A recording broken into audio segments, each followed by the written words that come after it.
Salut à tous. Dans une vidéo précédente, on a vu comment avaient été découverts les rayons X et donc le principe de la radiographie. Aujourd'hui, on va voir comment marche un scanner, c'est-à-dire c'est un cas particulier de radiographie.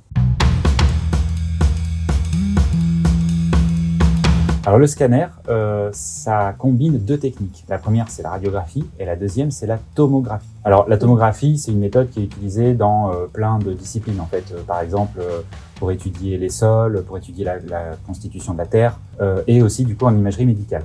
Alors en fait, le principe, c'est de voir ce qu'il y a dans un endroit où on n'a pas accès, comme par exemple, alors on imagine une boîte dans laquelle on voit rien, on n'a pas le droit de l'ouvrir, on a juste à notre disposition une lampe et un écran. Et en projetant la lumière, on voit une ombre qui se crée sur l'écran. Alors si on fait ça, on peut déduire que quelque part dans la boîte, il y a quelque chose qui obstruait la lumière et qui a donc fait de l'ombre. Sauf qu'à ce stade, on ne sait absolument pas où c'est, on ne sait pas quelle forme ça a, donc on connaît à peu près rien de ce qu'il y a dans la boîte. Donc comment on fait pour en savoir un peu plus? Alors il suffit juste de changer l'angle avec lequel on va éclairer la boîte. Si on prend un deuxième angle, donc on tourne légèrement, on tourne la lampe et l'écran, et on va avoir une deuxième image, une deuxième ombre qui va être portée sur l'écran.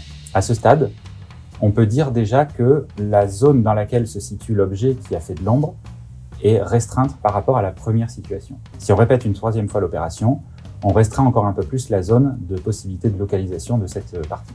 Et donc, si on imagine qu'on fait tout le tour de la boîte, on va avoir une idée très précise de ce qu'il y avait dans la boîte. Alors si maintenant on regarde sur un exemple un peu plus en 3 dimensions, on imagine un cube qui est complètement opaque et dedans on sait qu'il y a des choses, il y a des objets qui ont certaines formes qui sont placés à certains endroits. Et on va appliquer un éclairage sur chaque face. Donc on a 6 éclairages, 6 lampes et 6 écrans sur lesquels on va avoir les ombres portées. Si on fait ça, en théorie, on va avoir donc 6 images avec les ombres portées qui vont être à chaque fois un petit peu différentes.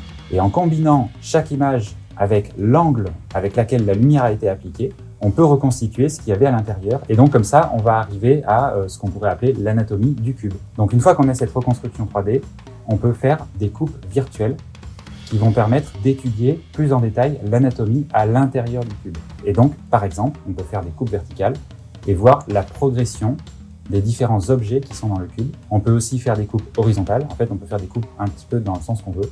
Et donc, on peut analyser en détail l'anatomie de ce qu'on vient de regarder. Et donc, un scanner, c'est exactement ça. C'est un cercle dans lequel il y a des caméras et des émetteurs à rayons X. Donc, c'est-à-dire, ce sont des images de radio, mais qui sont combinées de sorte à reconstituer l'anatomie tridimensionnelle du corps humain. Et en image, ça donne ça. C'est-à-dire que là, on peut avoir les coupes qu'on veut à l'intérieur de l'anatomie de l'organe qu'on étudie, par exemple un cerveau, ou par exemple le thorax. On voit sur ces images qu'on a des précisions anatomiques très poussées. Les coupes qu'on arrive à effectuer sont d'environ 1 mm, donc c'est quand même très très détaillé. Et l'avantage de ça par rapport à une radio classique en fait, on fait un peu comme avec une photo, c'est-à-dire qu'on a une image écrasée de tout ce qu'on prend en photo. On appelle ça une image projetée en 2 dimensions. Donc, l'avantage du scanner, c'est que comme il est capable de reconstruire en 3 dimensions ce qu'il y a dans le corps, on va avoir donc des coupes virtuelles et on va pouvoir étudier ce qu'on appelle les rapports anatomiques. Par exemple, quand on cherche à dépister un cancer et que donc on veut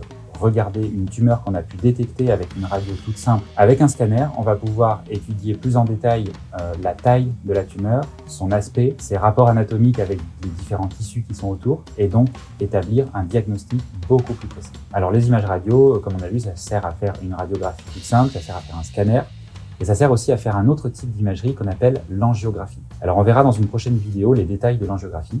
Et quant à moi, je vous dis à la prochaine. Salut!